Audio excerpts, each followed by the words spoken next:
Film production is a business, and films are unique products which are distributed and marketed in innovative ways obviously different from how other products are programmed to reach their target users or consumers. Films actually belong to a perishable industry.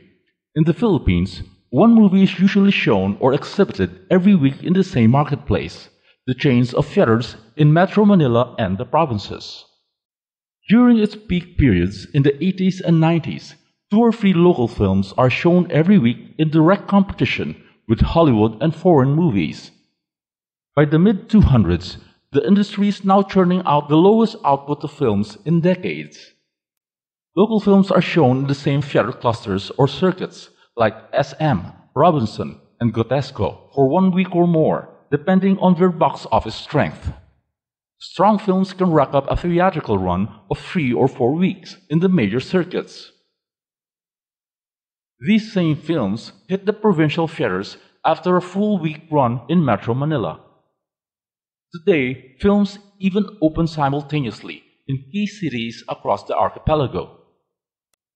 Like most products, films must be patronized by a greater percentage of the cinema-going public to recoup their budgets or to profit from their investments. Unlike most products, films have a very short shelf life and must maximize their earnings during their short theatrical run.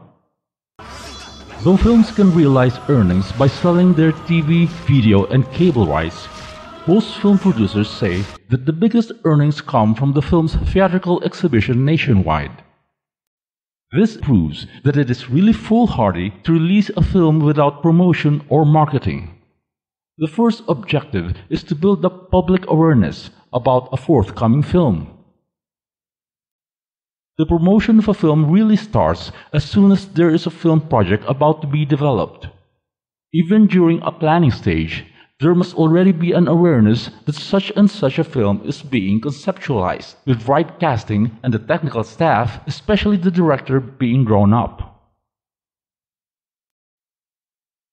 There are instances when a film producer has to resort to promotion before or during production to raise additional funds for a movie project.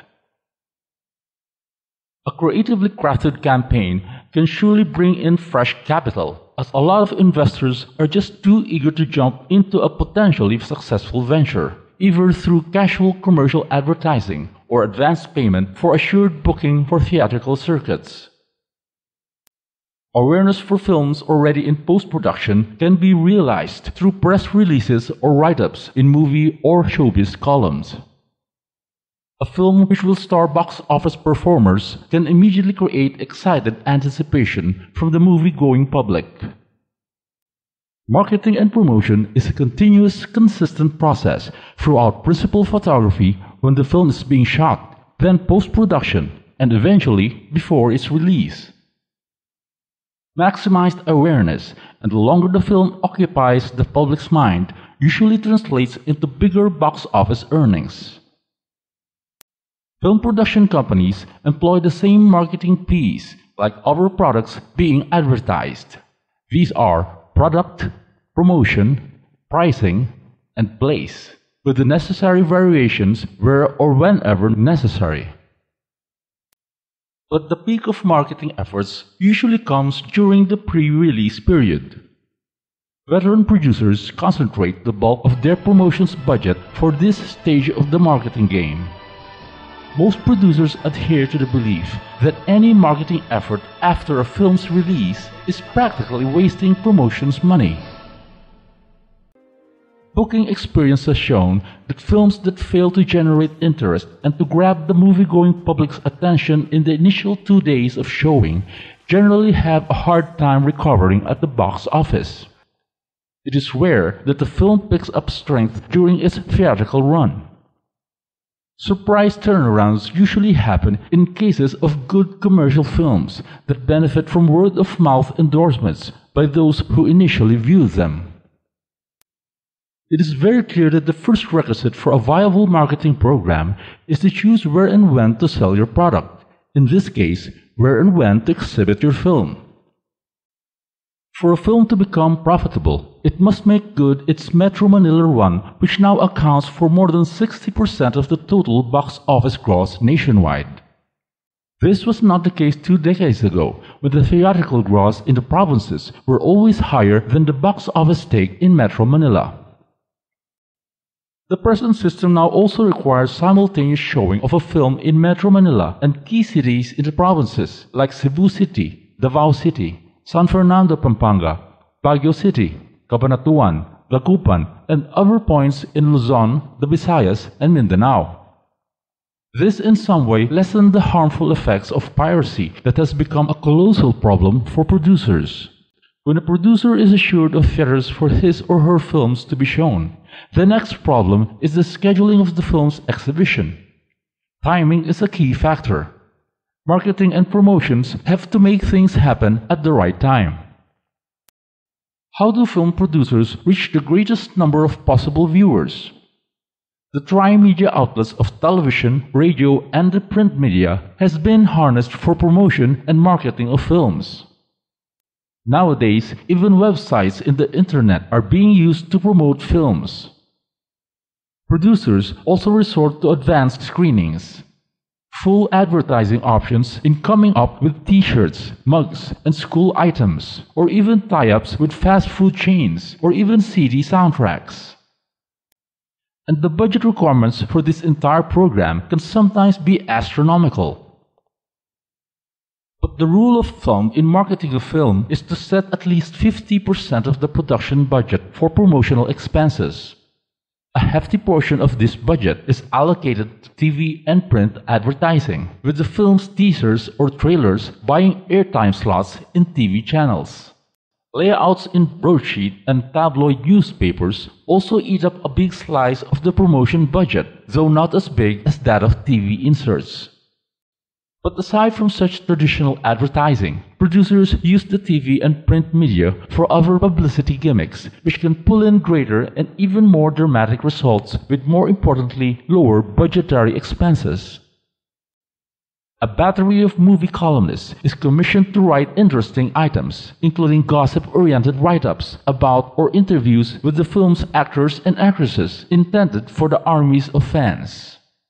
Favorable film reviews come out in both TV and print media even before a film is released, and especially during the run in theaters. If the film chalked up a phenomenal box office performance, endorsement plugs are replayed on TV and news bulletins in newspapers. Noontime variety shows even feature special contests for the film being promoted. A new development is the use of the internet for the promotion of local films, where a particular movie opens a .com address that offers information, pertinent interesting details, insights, and even exciting games and contests, with the usual trailer as a regular feature. Distributing a film is 100% focused on ensuring that it turns in a return on investments that will be profitable. Film distribution can be handled by a producer's in-house division or a totally outside outfit or company.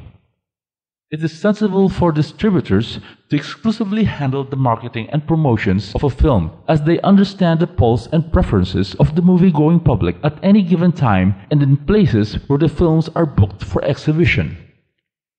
For film companies, especially independent outfits not in the category of the major producers, booking films almost always necessitate entering into a leasing agreement with a distribution company, which can also be a big-time film producer. There are several steps in the distribution of a film after the signing of a licensing agreement. The distribution company first determines the number of prints or copies of the film to be exhibited. The number usually ranges from 15 to 40 copies.